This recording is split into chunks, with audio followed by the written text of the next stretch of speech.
Assalamualaikum warahmatullahi wabarakatuh. Waalaikumsalam warahmatullahi wabarakatuh. Selamat pagi ibu-ibu, mbak-mbak. Pagi. Perkenalkan, nama saya Ella Pangestu. Saya mahasiswi dari Universitas Dr. Subandi Jember. Jadi begini, tujuan saya di sini untuk melakukan pendidikan kesehatan lingkungan rumah bagi pasien HIV. Jadi dari sini sudah jelas kan tujuan saya? Ya, sudah. Sebelumnya saya ingin bertanya, mungkin dari ibu-ibu dan mbak-mbak di sini ada yang sudah mengetahui apa itu HIV? Bisa angkat tangan?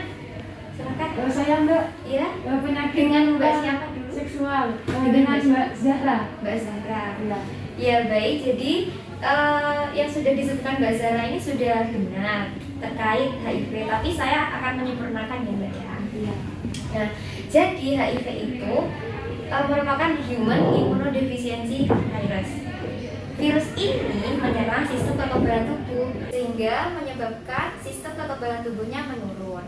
Nah, di sini sudah ada karakteristik fisik pasien HIV pada orang dewasa dibagi menjadi 4 stadium. Jadi, yang pertama di sini ada stadium 1. Stadium 1 ini biasanya orangnya tuh masih bisa beraktivitas secara normal. Kemudian ada pembesaran kelenjar getah bening. Untuk stadium 2-nya ini, dari stadium 2 ini sudah mulai kelihatan bahwasanya berat badannya itu menurun, ada herpes zoster, ada infeksi saluran pernafasan. Biasanya kalau ada saluran infeksi pernafasan itu bisa timbul penyakit TB. Gitu. Sudah paham dari sini? Paham? Saya lanjutkan ya. Untuk stadium 3 di sini kondisi tubuhnya sudah melemah. Aktivitas di tempat tidur itu kurang dari 50%, BB-nya itu udah turun lebih dari 10%. Dan adanya diare kronis serta TBC. Kemudian masuk di stadium 4. Di sini sudah masuk HIV wasting syndrome, adanya pneumonia, candidiasis esophagus dan encephalopati HIV. Nah, jadi di sini ada juga edukasi kesehatannya. Mungkin dari mbak-mbak sama ibu-ibu ada yang mau bacakan satu aja dari ketiga edukasi kesehatannya. Ada yang mau? Ya silakan mbak. Bisa maju di sini mbak. Dibacakan. Iya sini sama saya. Biar semuanya juga paham terkait edukasi kesehatan dari HIV. Silakan mau dipilih dari mana? 1, 2, 3 yang mau dibacakan. Satu aja. Ya silakan dibacakan. Disimak baik-baik ya. Ya. Untuk penanganan HIV bisa dilakukan di rumah dengan menggunakan sarung tangan, cuci luka dengan air garam atau NaCl. Jangan membuang balut luka apabila luka kecil dan tidak basah. Gunakan pembalut steril pada luka basah dan bernanah. Selalu cuci tangan dengan sabun sebelum dan sesudah. Buang sampah yang terkontaminasi dengan darah dan nanah dari luka. Segera rujuk ke dokter jika terjadi sesuatu pada luka. Ya, terima kasih. Saya ucapkan kepada Mbak siapa ini? Mbak Rosi. Mbak Rosi. Beri tepuk tangan buat Mbak Rosi. Terima kasih ya. Jadi untuk edukasi kesehatan pertama sudah paham. Saya lanjut ke edukasi yang kedua, yaitu ajarkan penanganan luka pada keluarga terdekat. Itu seperti bantu untuk duduk di kursi, angkat pasien untuk ganti posisi, jangan diseret, timbul lecet nantinya.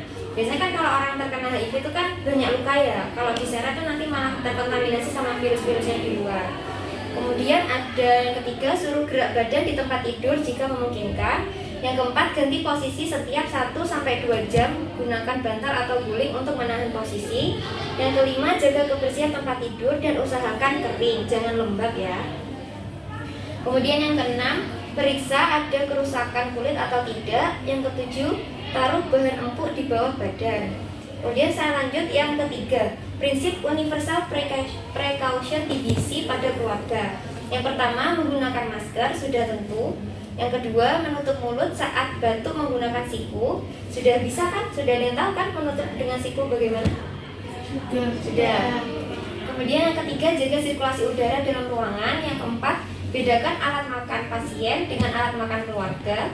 Yang kelima, selalu mencuci tangan dengan dan air mengalir. Yang keenam, istirahat yang cukup. Jadi begitu Penkes yang saya lakukan saya sampaikan untuk mbak-mbak dan ibu-ibu. Mungkin ada yang ingin ditanyakan, silahkan. Saya ingin bertanya. Ya, silahkan perkenalkan diri terlebih dahulu. Kenalkan, nama saya Fatimah Zahra. Ya, makasih. Pertanyaannya, itu kan kalau pasien HIV biasanya mengalami sariawan terus sampai parah. Nah itu biasanya udah masuk stadium keberapa ya? Oh ya, baik. Beri tepuk tangan terlebih dulu. Jadi untuk sariawan yang sudah parah sampai adanya kandidiasis itu sudah masuk di infeksi oportunistik. Itu infeksi yang sudah parah sampai bisa berat badannya itu menurunnya sampai drastis begitu. Sudah paham? Apa ada sanggahan lagi? Tidak ada. Mungkin ada yang ingin bertanya lagi? Tidak ada. Baik, sekian yang bisa saya sampaikan terkait Penkes lingkungan rumah bagi pasien HIV.